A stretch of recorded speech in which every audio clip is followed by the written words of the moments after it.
Dominican republic లో ఘోర విమాన ప్రమాదం జరిగింది. అమెరికా రిజిస్ట్రేషన్ తో నడుస్తున్న Gulf stream G200 luxury private jet విమానం లా రొమానా ఇంటర్నేషనల్ ఎయిర్పోర్టులో అత్యవసర ల్యాండింగ్ సమయంలో క్రాష్ అయింది. రన్వేపై ల్యాండ్ అయ్యే క్రమంలో విపరీతమైన స్పీడ్తో దూసుకొచ్చిన ఈ విమానం ఒక్కసారిగా మంటలు చెలరేగాయి. రన్వేపై నుంచి గడ్డి మైదానంలోకి దూసుకెళ్లి భారీ శబ్దంతో పేలిపోయింది. చూస్తుండగానే రన్వే మొత్తం ఒక పెద్ద అగ్నిగోళంలా మారిపోయింది. ఈ ప్రమాదంలో విమానాన్ని నడుపుతున్న పైలట్, కో పైలట్ ఇద్దరూ అక్కడికక్కడే ప్రాణాలు కోల్పోయారు. ఈ హృదయ విదారక దృశ్యాలు ఎయిర్పోర్టులోని సీసీటీవీ కెమెరాల్లో రికార్డ్ అయ్యాయి.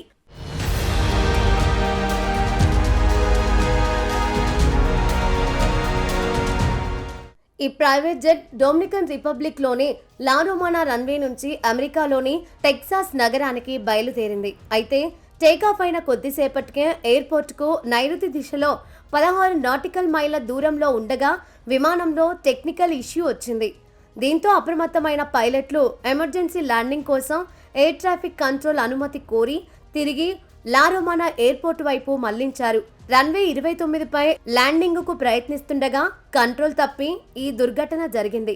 అయితే ఈ ఫ్లైట్ లో ఎలాంటి ప్రయాణికులు లేరని, ఇది కేవలం ఒక చోటు నుంచి మరో చోటుకి విమానాన్ని తరలించే పొజిషనింగ్ ఫ్లైట్ మాత్రమేనని డొమినికన్ సివిల్ ఏవియేషన్ ఇన్స్టిట్యూట్ ప్రకటించింది.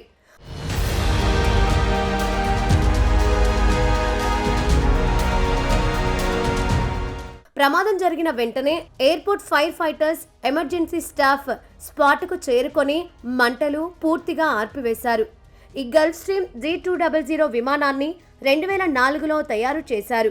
ప్రమాదం జరిగిన సమయంలో ఎయిర్పోర్ట్ పరిసరాల్లో వాతావరణం చాలా క్లియర్గా ఉందని, ఎలాంటి బ్యాడ్ వెదర్ కండిషన్స్ లేవని అధికారులు కన్ఫర్మ్ చేశారు.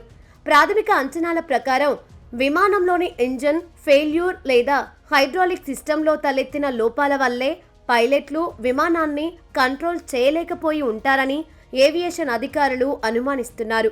ప్రస్తుతం విమానానికి సంబంధించిన బ్లాక్ బాక్స్ డేటాను, మెయింటెనెన్స్ రికార్డులను సీజ్ చేసి క్షుణ్ణంగా పరిశీలిస్తున్నామని తెలిపారు.